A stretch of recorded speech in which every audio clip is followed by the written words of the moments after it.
Welcome on in, guys. It is Three Bold Takes. Your favorite group is here. It's Chase, Freddie, and Quinn. And also, it's our favorite time of the year. You thought I was going to say Christmas, didn't you? I'm not. It's Bowl Mania season brought to you by Capital One, guys. So we have Bowl Mania as always, like we've been doing the past couple years. Three Bold Takes, 2025 Bowl Mania. The link is in the description. Go click that link. Join them with us. See if you can top the Three Bold Takes team. I bet you can't. Now the next college football playoff game, which honestly, we don't even really need to talk about it. I mean, shout out JMU for making the college football playoff. That's a huge deal for them and their conference as well, getting paid. So congratulations to them. However, you're playing Oregon. You're a 21-point dog on the road Saturday the 20th at 6:30. Looks like 96% of America has picked Oregon in this one for good reason. Chase, go ahead. Yeah, Quinn usually gets on here and he's like, "Hey, there's a reason 96% of America chose this." I'm just gonna agree with the 96% of America here, Quinn. I'll save it for you. I'm not gonna go with the 4%. Shout out JMU. Congrats on your season, but this is where it ends. I think you could honestly put probably the cutest looking puppy in front of Dan Lanning in the Oregon Ducks right now, and it's gonna get thrashed. He doesn't care who's in the way. And I really hate this for JMU because it's going to be, you called it out in one of the earlier games we talked about, Quinn, but the Oregon Liberty game in the NY6 Bowl a few years back, I think Oregon's going to do it again.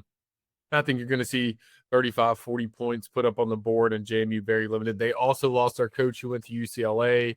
They're going to be a little mismanaged as well. But if you guys didn't know, a little fun fact, Matthew Saluka from UNLV last year that left because he didn't get his NIL money. He, was in the college football playoffs. Congrats to him as a backup quarterback at JMU. Awesome. Congrats, man. You got your money, though. Anyway, I'm going to take Oregon in this one. Did he? I don't even know if he really did. He is. He is on. Well, yeah, about the money, I don't know, but he is at JMU.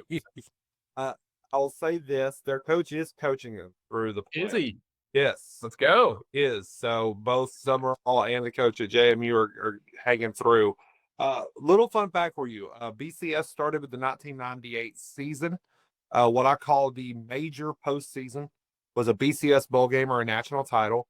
And when we went to the 4-team era, it was making the playoff or playing in a year 6 bowl. And now it's just making the playoff field.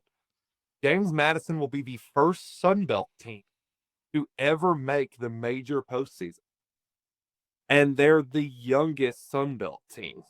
Shout out to them. Shout out to the Dukes, man. And if you're North Dakota State, maybe you start thinking about coming up and joining the CUSA or the MAC or something like that, maybe the Mountain West Conference, because look what JMU's doing is a very short amount of time. I mean, they joined and now they run the Sun Belt. Like that's kind of how that has went down for the Dukes.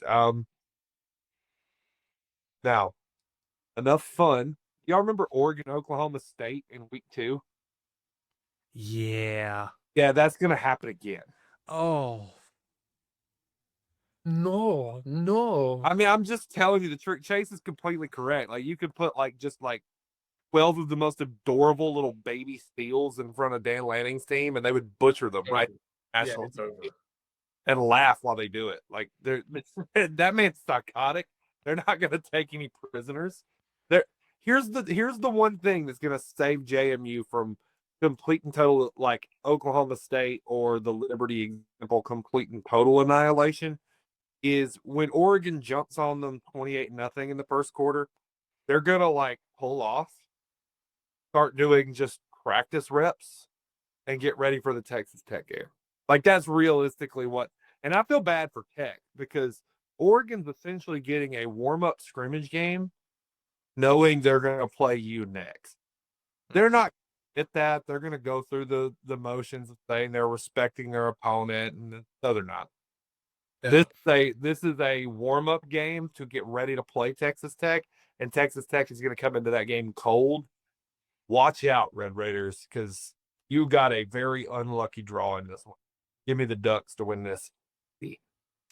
Yeah, they're going to do the respectful thing and talk about their opponent and congratulate them and this and that. And then the audio is going to leak of Dan Lanning in the locker room telling them that they don't know who they're playing. that they have no business Steven stepping on the same field as Oregon, the whole 9 that he does, which, hey, it works. You know what I mean? And for the most part, he's right in everything that he says whenever he gives those speeches. The Ducks are going to roll. It's not even going to be a question. I think they cover the 21, to be honest with you. I really do, and I would probably take the over of the 50.5 as well. I don't know. We talked about the Ole Miss and Tulane game, and it was a totally different conversation than this one. So if you haven't watched that one, guys, go watch that one.